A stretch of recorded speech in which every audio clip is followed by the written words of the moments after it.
Dunia kerja Indonesia berada dalam level waspada. Di balik data yang terlihat stabil, realitas di lapangan justru menunjukkan tekanan yang semakin nyata. Persaingan ketat soal usia hingga ketidakpastian masa depan industri, apalagi harus mengerjakan 2 hingga 3 pekerjaan berdalih stabilitas keuangan perusahaan.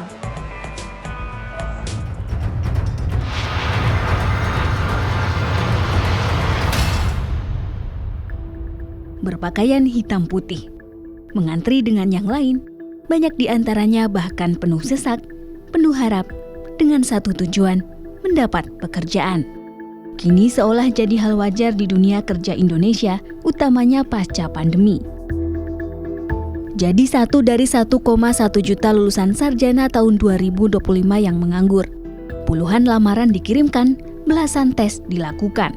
Hingga kini, belum ada perusahaan yang mau meminang Elsa menjadi karyawan. Udah nganggur hampir 10 bulan. Saya kadang lihat kalau misalnya ada minimal 1 tahun kerja, sedangkan pengalaman saya itu nggak nyampe 1 tahun kerja karena kebanyakan magang.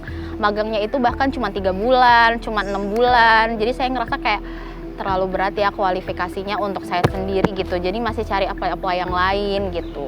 Kadang kan kita udah apply ya Mas, kadang nggak dibalikin, maksudnya kayak nggak dapet feedback gitu kan. Jadi kayak ngerasa sebenarnya capek juga ya cari kerja, udah puluhan, udah apply puluhan, tapi nggak ada feedback. Kayak ngerasa kayak jenuh aja. Abis itu kayak ngelihat, oh teman-teman udah pada punya kerja, udah pada ini, kayak jenuh aja gitu Mas, kayak depresi kali ya Mas. Serupa dengan lulusan baru, tantangan tersendiri juga dialami Ardi dalam mencari kerja, terutama yang berkaitan dengan usia. Bertahun-tahun pengalaman berkecimpung di dunia profesional seolah tak ada artinya. Padahal masih produktif dan terbilang matang karena paham betul seluk-beluk profesinya. Kalau kena layoff itu dari bulan September 2025.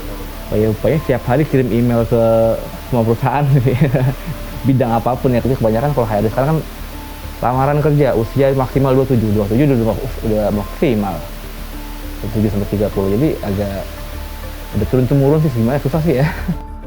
Secara statistik memang kondisi dunia kerja Indonesia tampak baik-baik saja berdasarkan survei Angkatan Kerja Nasional dibanding tahun lalu. Jumlah Angkatan Kerja Indonesia naik 1,2 juta orang, jumlah penduduk bekerja naik 1,3 juta orang, dan tingkat pengangguran turun menjadi 4,74%. Namun fakta di lapangan berbeda dengan tumpukan data. Faktanya, di 2026, ekonomi Indonesia memang masih menghadapi berbagai residu tahun lalu. Pasca badai PHK terhadap lebih dari 88.000 pekerja tahun lalu, perubahan pola belanja masyarakat kini juga menyebabkan berbagai sektor kehilangan gaji. Kondisi ketenaga kerjaan kita dalam posisi, kalau boleh kami sampaikan, lampu kuning. Ya, kenapa lampu kuning? Karena setiap tahun itu ada 3,5 juta pencari kerja baru yang masuk ke dunia kerja. Informal sektor kita sekarang jumlahnya, informal worker kita itu jumlahnya 59%, mungkin sekarang udah lebih dari 60%. Ya.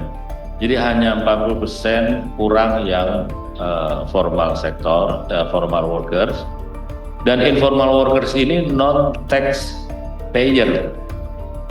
Sehingga walaupun employment kita dikatakan menurun, tapi selama mereka bekerja di sektor informal, tidak akan mempengaruhi pendapatan negara. Remangnya dunia kerja Indonesia juga jadi catatan. Bonus demografi Indonesia Emas 2045 bisa jadi bumerang jika Indonesia gagal mengelola keunggulan kompetitif dan mengakselerasi pertumbuhan ekonomi. Setiap tahun, jutaan orang masuk pasar kerja, namun ketersediaan lowongan tak beriringan tumbuh bersama. Tahun nambah 3 juta sampai 4 juta orang. Artinya kalau lapangan pekerjaan setahun itu tidak bisa mencapai angka 3 sampai 4 juta, maka ada yang nganggur nantinya. Kemudian kalau ada pengangguran, mereka tentu akan tetap berusaha untuk mencari pemasukan, penghasilan. Nah, mereka akan terlempar ke sektor informal. Implikasi yang akan terasa adalah pertumbuhan ekonomi kita akan kontraksi, ya seperti itu. Mungkin ya bisa di bawah 5%. gitu ya. Nah ini kan akan semakin jauh dari target ekonomi kita jangka panjang seperti itu ya. Kita punya impian untuk mencapai Indonesia emas gitu ya, atau bahkan dalam 5 tahun kita mau bisa 8%. Nah ini tiap tahun dapat tantangan seperti ini akan menjauhkan kita dari angan-angan itu. Maraknya efisiensi dan perampingan postur berbagai perusahaan kini memunculkan lowongan kerja multi job desk atau kondisi di mana seorang memikul 2 atau lebih pekerjaan utama yang seharusnya dikerjakan orang yang berbeda. Di sisi lain, melambungnya harga kebutuhan pokok akibat inflasi tinggi tak sebanding dengan kenaikan gaji tahunan sebabkan daya beli pekerja makin menurun. Dunia kerja saat ini menuntut pekerja cepat beradaptasi dengan teknologi sembari menghadapi ketidakpastian ekonomi. Adrian Ditya, Agung Maulana melaporkan.